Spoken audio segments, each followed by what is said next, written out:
Hello students, आज हम discuss करेंगे non random sampling.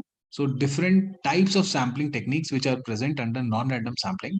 And non random sampling is that is the method या technique जिसमें every individual या जो हर रेस्पोंडेंट होता है does not has an equal chance of getting selected. So आप अपने कन्वीनियंस के बेसिस पे, आप अपने जजमेंट के बेसिस पे, आप रेफरल के बेसिस पे अपने रेस्पोंडेंट को सेलेक्ट करते हैं. यहाँ पर हर रेस्पोंडेंट का इक्वल चांस या इक्वल प्रोबेबिलिटी या सेम प्रोबेबिलिटी नहीं होती है सेलेक्ट होने की. So non random sampling, not every unit of the population has the same probability of being selected. For example, they might be selected because they are at the right place, because they know the people who are conducting the research. Sometimes non-random sampling is also called non-probability sampling. So different types होते हैं इसके अंदर जो आप अपनी research में use कर सकते हैं. फर्स्ट होता है convenience sampling. Second is judgement, जिसको हम पर्पसिव भी कहते हैं. Then quota and then slow ball sampling. So आइए डिस्कस करते हैं one by one. Convenience as the name suggest, respondents या जो आपके यूनिट्स होते हैं, एलिमेंट्स फॉर द सैंपल या सैंपल जो होता है वो सेलेक्ट किया जाता है on the basis of convenience of the researcher. So in convenience sampling, elements for the sample are selected for the convenience of the researcher. The researcher typically chooses elements that are readily available, nearby होते हैं और willing to participate. या तो वो participate करने के लिए इच्छुक हैं या nearby हैं उसके, या फिर readily available है. For example, a convenient sample of homes for door to door interview अगर करना है, so it might include houses. आप उन घर में जाएंगे या फिर researcher उस घर में जाता है जहां पर where people are there at home, houses with no dogs, houses near the street, first floor apartments, houses with friendly people. So ये सारा जो सेलेक्ट किया गया सैंपल या जिन रेस्पोंडेंट्स को सेलेक्ट किया गया, that was on the basis of convenience of the researcher. इसलिए हम इसे कहते हैं कन्वीनियंस सैंपलिंग. दूसरा होता है judgement.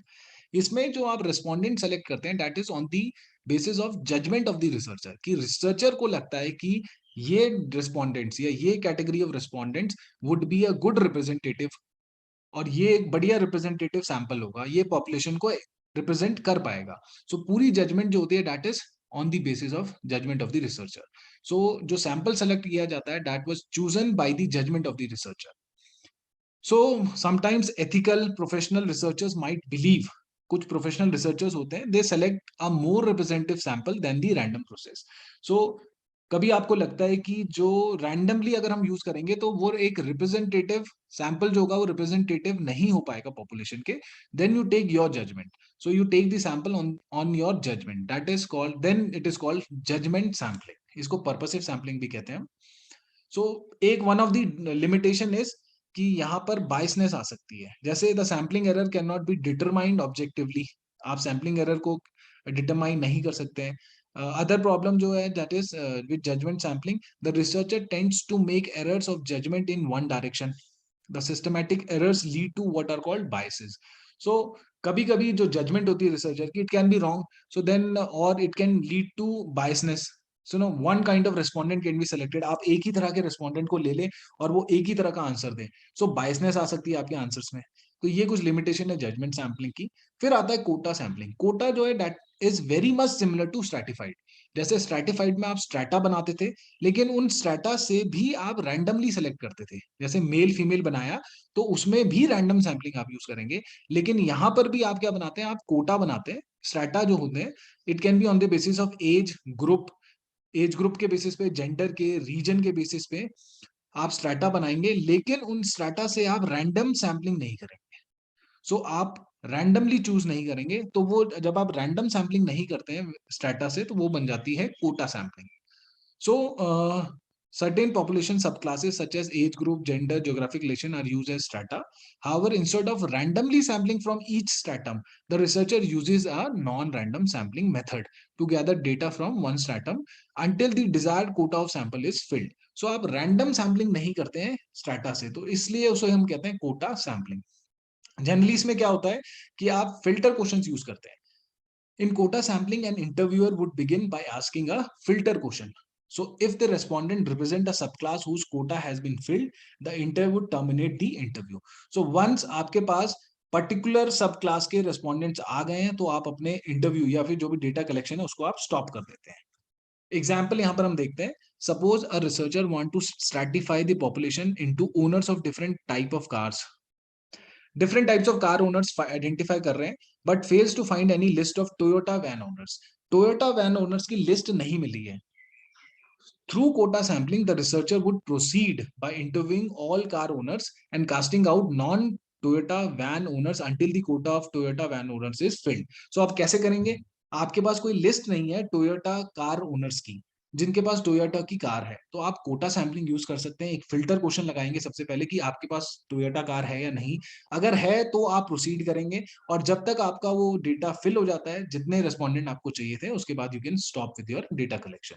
So quota sampling in cases में यूज कर सकते हैं जहां पर आपके पास कोई लिस्ट नहीं है, और आप एक फिल्टर क्वेश्चन के थ्रू उस लिस्ट को बना सकते हैं, या उतने रेस्पॉन्डेंट्स आप ले सकते हैं। So it is generally can be useful if no frame is available for the population. And last snowball sampling. Snowball sampling जो होता है दैट इज उसमें रेस्पॉन्डेंट सेलेक्ट किए जाते हैं based on referral from other survey respondents. So let's example, आप Japanese जो India में रह रहे हैं उस पर स्टडी कर रहे हैं। सो आपके पास जो लिस्ट आएगी, आप जापान एम्बेसी जाते हैं, वहां पर आपको लिस्ट मिलेगी। आप एक रेस्पॉन्डेंट के पास जाते हैं, फिर दूसरे रेस्पॉन्डेंट का आपको आइडिया जो है, या फिर दूसरा रेस्पॉन्डेंट आपका जो रेफरेंस है वो किससे मिल सकता है? फर्स्ट जापानीज रेस्पॉन्डेंट से। सो उस केस में आप स्नोबॉल सैम्पलिंग यूज करते हैं, तो it would be easy for you to collect the data. So referral, so through referrals आप रेस्पॉन्डेंट्स से डेटा कलेक्ट करते हैं।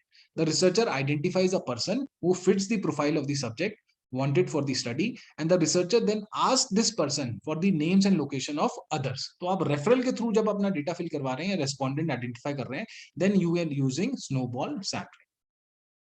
So these were the 4 type of sampling techniques under non-random sampling. Non-random is every individual does not has an equal probability of getting selected.